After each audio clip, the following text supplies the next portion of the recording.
عید اللہ سبحانہ و تعالیٰ کی طرف سے اپنے بندے کے لیے ایک خوبصورت انعام ہے، لہٰذا بندے کے لیے ضروری ہے کہ وہ نہ صرف خود خوش اور حشاش بشاش رہے، بلکہ اپنی خوشی کا اظہار کر کے اپنے رب کو بھی راضی کر لے۔ خوشی منانا اور اس کا اظہار کرنا عین تقاضۂ فطرت ہے، کیونکہ اسلام فطرت ہے، اس لیے وہ خوشی منانے کا پورا پورا حق دیتا ہے۔ مسلمانوں کے لیے خوشی کا دن ہے۔ اگر ہم خوشی مناتے ہوئے اسلامی اقتدار کا خیال رکھیں گے اور اللہ کے احکامات اور نبی کریم صلی اللہ علیہ وسلم کے طریقے کے مطابق عمل کریں گے تو خوشی منانا اجر و ثواب کا باعث بن جائے گا۔ ایک حدیث ہے، انس بن مالک سے روایت ہے، وہ کہتے ہیں زمانۂ جاہلیت کے لوگوں کے لیے ہر سال 2 دن ایسے ہوتے ہیں جن میں وہ سب کھیل کود کیا کرتے تھے۔ پھر جب نبی کریم صلی اللہ علیہ وسلم تشریف لائے تو آپ نے فرمایا، تمہارے لیے سال میں 2 دن ایسے تھے جن میں تم کھیل کود کیا کرتے تھے، اور اب اللہ نے تمہیں ان سے بہتر 2 دن عطا فرما دیے ہیں، عید الفطر کا دن اور عید الاضحیٰ کا دن۔ ایک اور حدیث میں اس کا ذکر آتا ہے کہ رسول اللہ صلی اللہ علیہ وسلم نے فرمایا، بے شک ہر قوم کی ایک عید ہوتی ہے اور ہماری عید یہ ہے۔ ان احادیث کے مطابق یہ عیدین امت کی خصوصیت ہیں۔ اچھا، اب عید الفطر ہے، اور عید الفطر کیا ہے اس کے بارے میں جان لیتے ہیں۔ رمضان کے بعد شوال کے دن عید الفطر منائی جاتی ہے۔ رمضان کے بعد شوال کے پہلے دن عید الفطر منائی جاتی ہے۔ عید الفطر کو روزہ داروں کے لیے مسرت و رحمت کا باعث بنا دیا گیا ہے، اور اسے رمضان المبارک میں کی گئی عبادات و ریاضت، اطاعت و بندگی، تسبیح و تحلیل، حمد و ثنا، درود و سلام، سحر و افطار اور تراویح کی اجر و ثواب اور انعام و کرام کے لیے بطور خوشی عطا کیا گیا ہے۔ عید الفطر ان خوش قسمت اور بامراد لوگوں کے لیے یوم جزا اور یوم انعام ہے جنہوں نے رمضان مبارک کی پر نور گھڑیوں سے جی بھر کر فائدہ اٹھایا اور اپنے ایمان کی تازگی کا اہتمام کیا۔ اب عید آئے اور ہم کیا کریں، اس میں کرنے کے کچھ کام ہیں، اس کو بھی دیکھ لیتے ہیں۔ زیب و زینت، عید کے دن غسل کرنا، صاف ستھرا لباس پہننا، زینت کا اہتمام کرنا پسندیدہ افعال ہیں۔ عید کے لیے بہترین لباس پہن کر عیدگاہ جانا مستحب ہے۔ ابن قیم فرماتے ہیں کہ رسول اللہ صلی اللہ علیہ وسلم عیدین کے موقع پر اپنا سب سے خوبصورت لباس پہنتے تھے۔ ابن عباس سے روایت ہے، رسول اللہ صلی اللہ علیہ وسلم عید کے دن سرخ دھاری دار چادر زیبتن فرماتے تھے۔ ابن عمر جو نبی کریم صلی اللہ علیہ وسلم کا بہت زیادہ اتباع کرنے والے تھے، عید کے موقع پر اپنا سب سے عمدہ لباس زیبتن کرتے تھے۔ مردوں کے لیے ریشمی لباس ناپسندیدہ ہے، لہٰذا انہیں اس کے استعمال سے بچنا چاہیے۔ نیز خوشی کے اس موقع پر اسراف سے بچنے کی بھی بہت ضرورت ہے۔ اب ایک اور کرنے کا کام کیا ہے؟ تکبیرات پڑھنا فرمان الہی ہے، اور اس نعمت پر اللہ کی بڑائی بیان کرو جو اسے تمہیں ہدایت دی۔ اللہ تعالیٰ کی بڑائی بیان کرنے کا حکم عام ہے، جس میں عیدین کے موقع بھی شامل ہیں۔ زہری رحمۃ اللہ سے روایت ہے کہ بے شک رسول اللہ صلی اللہ علیہ وسلم عید الفطر کے دن تکبیریں کہتے ہوئے عیدگاہ کی طرف روانہ ہوتے، نماز ادا کرنے تک تکبیروں کا سلسلہ جاری رکھتے، جب نماز ادا کر لیتے تو تکبیریں کہنا ترک کر دیتے۔ نافع رحمۃ اللہ سے روایت ہے کہ بے شک ابن عمر دن کے آغاز میں مسجد سے عیدگاہ کی طرف جاتے اور آواز بلند تکبیر کہتے یہاں تک کہ عیدگاہ پہنچ جاتے، اور وہ تکبیر کہتے رہتے یہاں تک کہ امام آ جاتا۔ ایک آواز میں مل کر تکبیرات نہ کہیں، کیونکہ ایسا کرنا سنت سے ثابت نہیں ہے۔ خواتین آہستہ آواز میں تکبیرات پڑھیں۔ تکبیرات کہنے کے بارے میں ابن تیمیہ تحریر کرتے ہیں کہ عید الفطر کی تکبیر کا آغاز چاند دیکھنے سے اور اختتام نماز عید سے فارغ ہونے پر ہے۔ اوکے، اس کے بعد کیا ہے کہ ابن عمر سے روایت ہے کہ وہ کہتے ہیں کہ ہم رسول اللہ صلی اللہ علیہ وسلم کے ساتھ نماز پڑھ رہے تھے کہ اسی دوران ایک آدمی نے کہا، اللہ اکبر کبیرہ والحمد للہ کثیرا وسبحان اللہ بکرۃ واصیلا۔ تو رسول اللہ صلی اللہ علیہ وسلم نے فرمایا، اس طرح اور اسی طرح کلمے کا کہنے والا کون ہے؟ لوگوں میں سے ایک آدمی نے کہا، میں یا رسول اللہ۔ آپ صلی اللہ علیہ وسلم نے فرمایا، ان کلمات سے مجھے تعجب ہوا اور جن کے لیے آسمان کے دروازے کھول دیے گئے ہیں۔ ابن عمر کہتے ہیں، میں نے جب سے آپ سے یہ بات سنی ہے ان کلمات کو کبھی نہیں چھوڑا۔ صحابہ کرام سے بھی یہ تکبیرات پڑھنا بھی ثابت ہے، جو کہ ہیں اللہ اکبر، لا الہ الا اللہ، واللہ اکبر، اللہ اکبر وللہ الحمد۔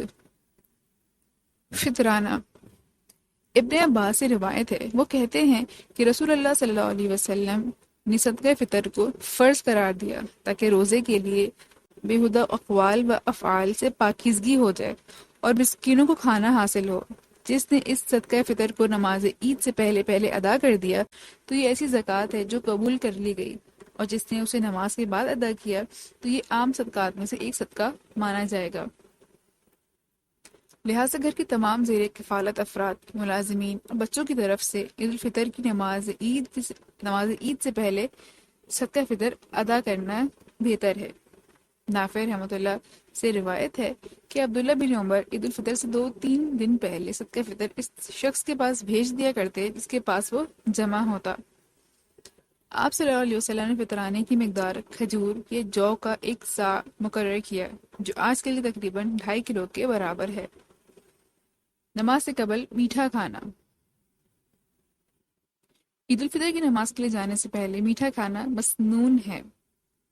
انس بن مالک سے روایت ہے، وہ کہتے ہیں کہ رسول اللہ صلی اللہ علیہ وسلم عید الفطر کے دن کھجوریں تناول فرمائے بغیر نہ نکلتے تھے۔ حضرت انس بن مالک نبی کریم صلی اللہ علیہ وسلم سے روایت کرتے ہیں کہ وہ ان کھجوروں کو طاق تناول فرماتے تھے، یعنی طاق تعداد میں وہ کھاتے تھے۔ کھجوریں موجود نہ ہوں تو کوئی بھی میٹھی چیز کھائی جا سکتی ہے۔ اچھا، فرض نہیں ہے، ضروری نہیں ہے کہ ہم صرف کھجوریں ہی کھائیں، ہم کوئی میٹھی چیز کھا سکتے ہیں۔ ابو ہریرہ سے روایت ہے کہ رسول اللہ صلی اللہ علیہ وسلم نے عید الفطر اور عید الاضحیٰ کے دن روزہ رکھنے سے منع فرمایا ہے۔ خواتین کو عیدگاہ لے جانے کی تاکید۔ حضرت حفصہ سے روایت ہے کہ ہم اپنی جوان لڑکیوں کو منع کرتے تھے کہ وہ عیدین میں باہر نکلیں۔ پھر ایک عورت بصرہ آئی اور بنو خلف کے محل میں قیام کیا۔ وہ کہتی ہے، میری بہن نے نبی کریم صلی اللہ علیہ وسلم سے پوچھا، جب ہم میں سے کسی عورت کے پاس اوڑھنی نہ ہو تو کچھ قباحت تو نہیں کہ وہ عید کے لیے نہ نکلے؟ آپ نے فرمایا، اسے چاہیے کہ وہ اپنے ساتھی کی چادر لے لے، اور اسے چاہیے کہ وہ خیر کے کام میں اور مسلمانوں کی دعا میں حاضر ہو۔ ام عطیہ سے روایت ہے کہ ہمیں نبی کریم صلی اللہ علیہ وسلم نے حکم دیا کہ ہم دونوں عیدوں میں جوان، کنواری، پردہ نشین عورتوں کو نماز کے لیے لے کر آئیں، جبکہ حائضہ عورتوں کو حکم دیا کہ وہ مسلمانوں کی نماز کی جگہ سے دور رہیں۔ خواتین کو عیدگاہ آتے جاتے وقت اپنی زینت چھپا کر نکلنا چاہیے اور ایسی خوشبو سے اجتناب کرنا چاہیے جو مردوں تک پہنچ رہی ہو۔ نماز عید کی نماز ادا کرنا تمام مسلمانوں پر فرض ہے۔ نماز عید کا وقت طلوع آفتاب کے بعد ہے۔ عید کی نماز اذان اور تکبیر اقامت کے بغیر پڑھی جاتی ہے۔ عید کی نماز کی 2 رکعتوں سے پہلے اور بعد میں کوئی نفل نماز نہیں ہے۔ نافع رحمۃ اللہ سے روایت ہے کہ حضرت عبداللہ بن عمر عید الفطر کی نماز سے پہلے اور بعد میں کوئی نماز نہیں پڑھتے تھے۔ جمعے کے دن عید ہونے کی صورت میں عام دستور کے مطابق نماز عید ادا کی جائے گی۔ لوگوں کو اختیار ہے کہ وہ چاہیں جمعہ ادا کریں یا اسے چھوڑ دیں۔ ابو ہریرہ رسول اللہ صلی اللہ علیہ وسلم سے روایت کرتے ہیں کہ آپ نے فرمایا، تمہارے اس دن میں 2 عیدیں جمع ہو چکی ہیں، تو جو نماز عید ادا کرنا چاہے اس جمعہ ادا کرنے سے کافی ہو جائے گا، اور ہم واقعتاً جمعہ ادا کرنے والے ہیں۔ جمعہ اور عید کا ایک دن میں ہونا کتاب و سنت کی روشنی میں کسی قسم کی نحوست کی علامت نہیں ہے۔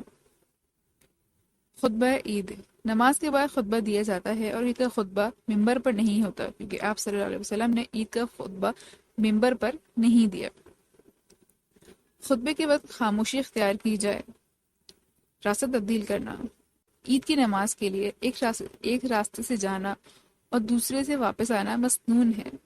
باہم ملاقات و دعا، عید کے روز مسلمانوں کی باہم ملاقات آپس کی محبت بڑھانے کا سبب بنتی ہے۔